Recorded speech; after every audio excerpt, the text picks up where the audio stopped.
Welcome to our channel. Today we how to fix Shopify errors with BigCommerce, full guide step by step clearly. Begin by identifying the specific errors you're facing on your Shopify store.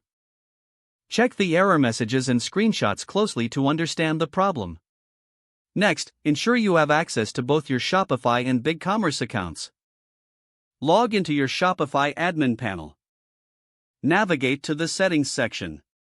Select Payments to review your current payment providers. If there are any error messages related to payments, note them. Next, switch to your BigCommerce account. Log in and go to the Store Setup section. Click on Payments to compare settings with Shopify. Make sure your payment methods align across both platforms. Return to Shopify and check your product listings. Look for errors in product descriptions, images, or inventory levels. Make any necessary adjustments to fix these listings. Now, go to your BigCommerce account and review the product sync settings. Ensure that your products are properly configured for synchronization. Next, check for shipping rate errors in both Shopify and BigCommerce. In Shopify, go to Settings, then Shipping and Delivery. Verify that shipping methods are properly set up. Then, switch back to BigCommerce and check your shipping settings.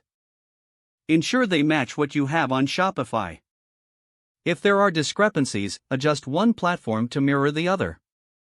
Now, focus on custom code errors, if applicable. In Shopify, navigate to Online Store and select Themes. Click on Actions and then Edit Code. Look for any custom code that may cause issues. If you find problematic code, comment it out or remove it. In BigCommerce, navigate to your theme options. Check for any customizations that mirror those on Shopify. Next, test your store functionality on both platforms. Simulate transactions to ensure everything operates smoothly. Don't forget to like this video and subscribe to our channel for more step-by-step tech guides.